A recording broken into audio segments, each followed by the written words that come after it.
밤사이에 들어온 소식을 차곡히 모아 한방에 정리해드리는 나라의 TV 한방뉴스를 시작하겠습니다. TBS 교통방송이 간판 프로그램 김어준의 뉴스공장 진행자인 김어준의 출연료를 둘러싼 다양한 논란에 대해 문제가 없다고 반박했습니다.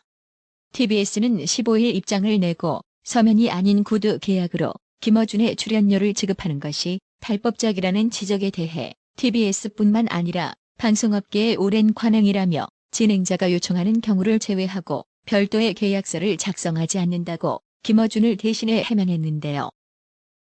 근데 대통령 특활비 관행도 깨진 지가 언제인데 이거 무슨 신박한 개소리인가요? 해당 소식에 네티즌들은 계약서를 안 썼는데 뭔 자꾸 적법이래? 문재인이 칭찬해주면 적법이야? 공기업에서 그렇게 세금 쓰게 돼 있나? 적법한지 아닌지는 네가 판단할 게 아니잖아. 의혹 당사자가 셀프 판결하는 거 우습지 않냐? 넌 그냥 가라고. 라고 직격탄을 날렸습니다. 그렇습니다. 네티즌 지적처럼 이제 하다하다 김어준이 판사, 세무사 노릇까지 겸하려고 하나 본데요. 네가 적법하다라고 판단할 수 있는 건 법원이고 국세청인 겁니다.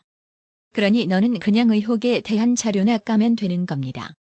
그리고 어지나 원래 좌파 주 컨셉이 나보다 돈 많이 벌고 잘 나가는 한 놈 골라서 전나게 까는 거잖아. 네가 당해보니 기분 엿같지? 앞으로 줄창 까여봐라. 김근식 교수는 15일 고액 출연료와 정치 편파 방송 논란을 빚고 있는 김어준을 향해 친문 편향 방송을 하고 싶다면 세금 지원 없이 유튜브에 가서 마음껏 떠들면 된다고 질타했습니다. 그러면서 개인의 정보 공개 동의가 없어서 출연료를 밝힐 수 없다는데 김제동 씨의 거액 강연료가 비난받고 공개되어야 했던 것은 바로 국민 세금으로 지출되는 것이기 때문이라고 또 질타했습니다. 김근식 교수는 방송의 양날개는 독립성과 공정성이다.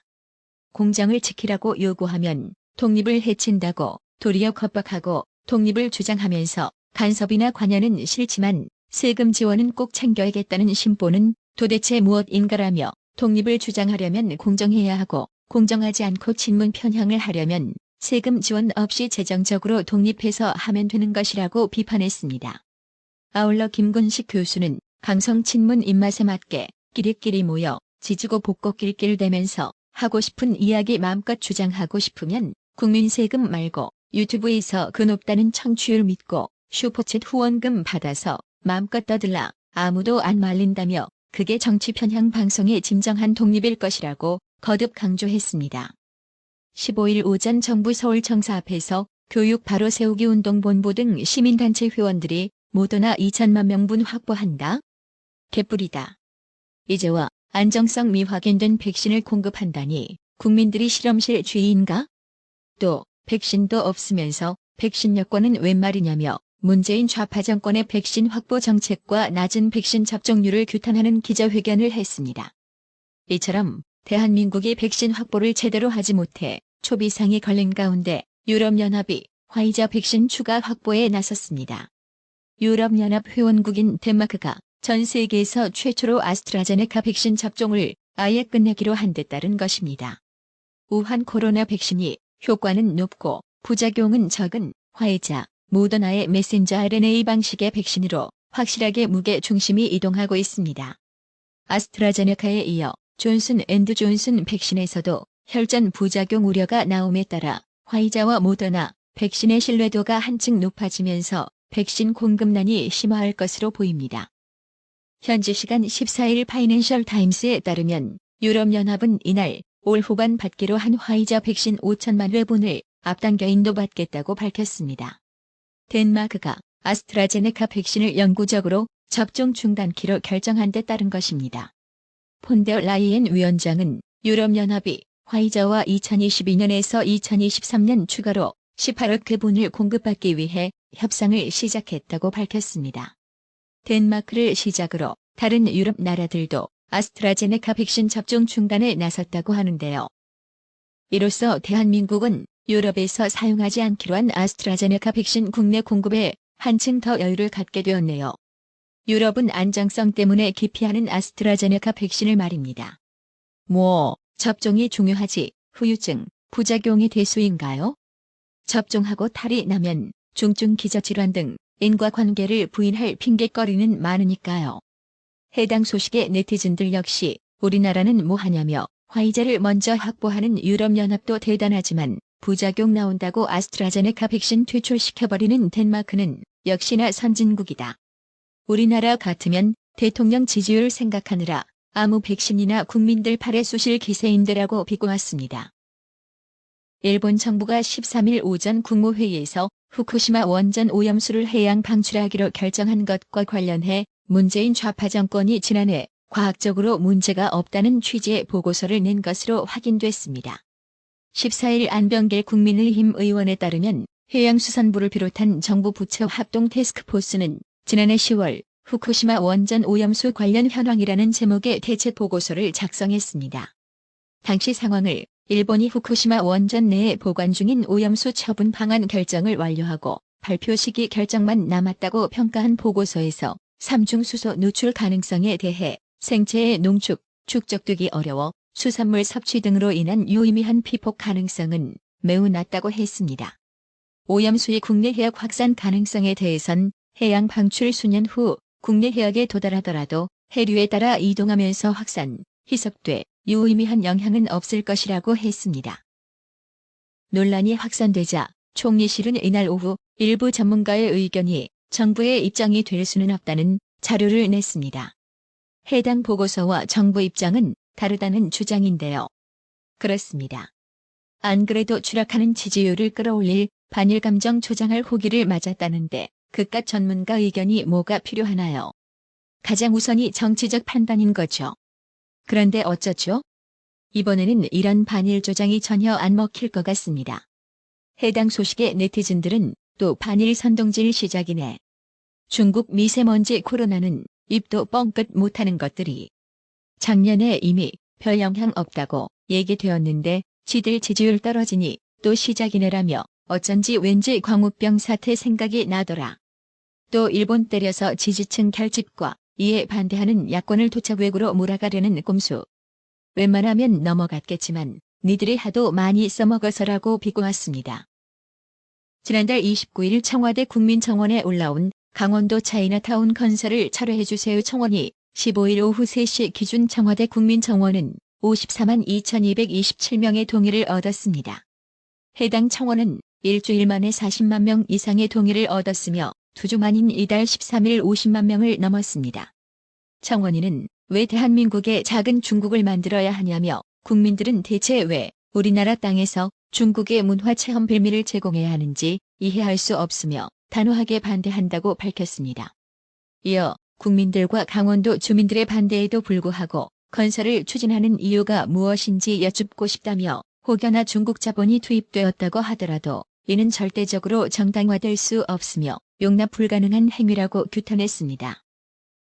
이처럼 강원도가 역점적으로 추진하고 있는 한중 문화타운 사업을 둘러싼 논란이 국민청원을 넘어 정치권까지 확산되자 최문순 도지사가 가짜뉴스에 기반한 잘못된 내용은 바로 잡겠다며 엉뚱한 궤변을 늘어놓았는데요. 최문순 지사는 14일 한중 문화타운 사업과 관련해 일각에서 가짜뉴스를 엉뚱하게 생산하고 있다. 차이나타운 조성은 말도 되지 않는 얘기라며 적극 반박했습니다. 이어 얼마 전까지만 하더라도 중국인 관광객 1000명을 모아놓고 치맥 파티까지 하지 않았냐며 중국 자본 투자 유치 등 중국 사업을 활성화하다가 이제 와서 반대하는 것은 바로 잡아야 한다고 했습니다.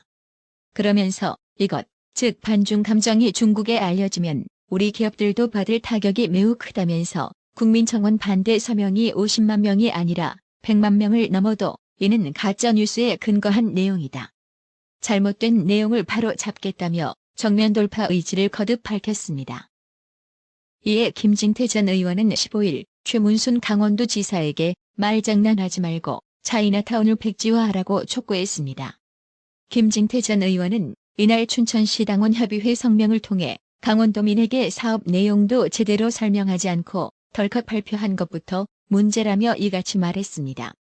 이어 우리는 거주 목적이든 관광사업 목적이든 청정 강원의 중국 자본 유치 사업을 반대한다며 중국 1:1로 동북공정과 무관하다고 볼 수 없기 때문이라고 강조했습니다. 또 김진태 전 의원은 춘천에 건설 예정인 차이나타운 계획에 대해 최문순 지사가 가짜뉴스라고 하면서도 중국 복합문화타운은 추진할 의사를 밝혔다고 전했습니다. 김진태 전 의원은 적반하장도 유분수라며 중국에서 롯데마트가 어떻게 쫓겨났는지 그새 잊었나? 차이나타운 반대 청원에 50만 명이 동의한 것을 명심하라고 했습니다. 그렇습니다. 지금 중국이 태권도, 한복, 김치, 심지어 삼계탕까지 중국 자기들 것이라 우기는 것에 대해 한마디도 못하는 것들이 왜 자꾸 중국을 영향권 안에 끌어들이려 하는지 이해가 되질 않네요. 자유한국당 비상대책위원장을 지낸 김병준 전 위원장이 김종인을 향해 윤석열 전 검찰총장이 뇌물을 받은 전과자와 손을 잡겠느냐고 직격탄을 쏘았습니다. 김병준 전 위원장은 이날 페이스북에서 김종인 전 위원장을 강도 높게 비판했습니다. 김병준 전 위원장은 김종인 전 위원장이 윤석열 전 검찰총장을 향해 손짓을 보내고 있는 것 같다며 하지만 김종인이 말한 바와 같이 윤석열 전 총장은 공정의 가치를 높이 들고 있다. 그런 그가 30년 전 그때 돈으로 2억 1천만 원 그 어마어마한 뇌물을 받은 전과자와 손을 잡겠느냐고 했습니다. 김병준 전 위원장이 지난 1993년 동화은행 비자금 사건과 관련해 김종인이 2억 1천만 원의 뇌물을 받은 혐의로 기소돼 징역 2년 6개월에 집행유예 4년의 형이 확정됐던 일을 꺼내든 것입니다. 이어 그의 손을 잡는 순간 공정도 정의의 가치도 무너지고 말 것이라고도 했습니다. 김병준 전 위원장은 김종인 전 위원장은 4.7 재보궐선거에서 간표 요인이었다며 안철수 국민의당 대표에 대한 무례한 언행 등 조마조마한 일이 많았다. 적지 않은 지지자들이 선거 승리가 행여 김종인을 당대표로 추대하는 일로 이어질까봐 두려워 표를 못 찍겠다고 했습니다. 그러면서 김종인은 좋은 관리자이나 개혁가가 아니다라며 겪어본 사람은 알겠지만 김종인의 일처리 방식은 대체로 일방적이라고 했습니다.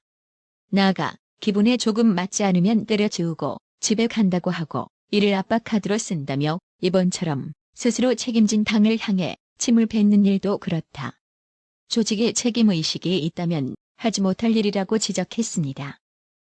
김병준 전 위원장은 김종인이 2016년 민주당 시절 선거를 승리로 이끈 신화도 있지 않느냐고 하지만 틀린 말이라며 내가 이해하는 한 그때 이해찬, 유임태 등 당 핵심을 자른 것은 김종인이 아닌 친문 세력이었다. 김종인의 역할은 조연이었다고 했습니다.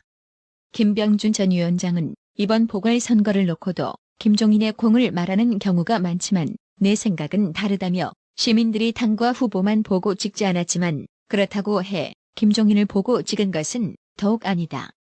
누가 뭐래도 정권 심판이 주요 요인이었다고 강조했습니다. 김병준 전 위원장이 김종인을 아주 제대로 봤는데요. 박근혜 후보 대선 시절에도 경제민주화를 두고 김종인은 때려치우고 집에 간다는 식으로 압박한 적이 있었지요. 또 이번 보궐선거에서도 김종인은 오세훈, 안철수 단일화 과정에서 판을 깨려는 듯한 모습을 자주 연출하곤 해서 우파 지지층을 불안하게 만든 인물이었습니다. 국민의힘은 15일 울산시장 선거 개입 의혹 사건과 관련 검찰이 임종석 전 대통령 비서실장, 조국 전 민정수석 등을 불기소 처분한 데 대해 강력 반발하며 항고하겠다고 밝혔습니다. 국민의힘 법률자문위원장인 정점식 의원은 이날 국회 기자회견에서 불기소된 임종석 전 대통령 비서실장, 조국 전 민정수석, 이광철 상임행정관, 송철호 울산시장 등에 대해 서울고검에 항고장을 제출할 예정이라고 밝혔습니다. 그러면서 민정비서관, 반부패 비서관이 민정수석에 보고하지 않고 독자적 판단으로 불법적 공작을 진행한다는 것은 공무원 조직 특성 및 민정수석실 업무 관행상 있을 수 없는 일이라고 항고 이유를 밝혔습니다. 주호영 대표 권한대행도 검찰이 불기소 처분하면서도 범행에 가담한 강한 의심이 든다고 지적한 점을 거론하며 없는 죄도 만드는 검찰이 언제부터 범죄의 눈을 감았나라며 명백한 직무유기라고 검찰을 비판했습니다. 이어 잠시 권력으로 무리해가며 사건을 덮어 끝났다 생각할지 모르지만 정의는 결코 사라지지 않을 것이라며 언제까지라도 사건의 진실을 파헤치기 위해 최선을 다하고 그것이 되지 않으면 특검이라도 도입해 반드시 진실을 밝히겠다고 별렀습니다. 나라의 TV는 구독료 후원으로만 운영 유지되고 있으니 구독자님들의 따뜻한 정성이 필요합니다. 항상 뉴스 전달 방식에 노력하는 나라의 TV가 되겠습니다. 구독 그리고 알람 설정, 뉴스 영상 내용이 좋았다면 좋아요를 클릭해주세요.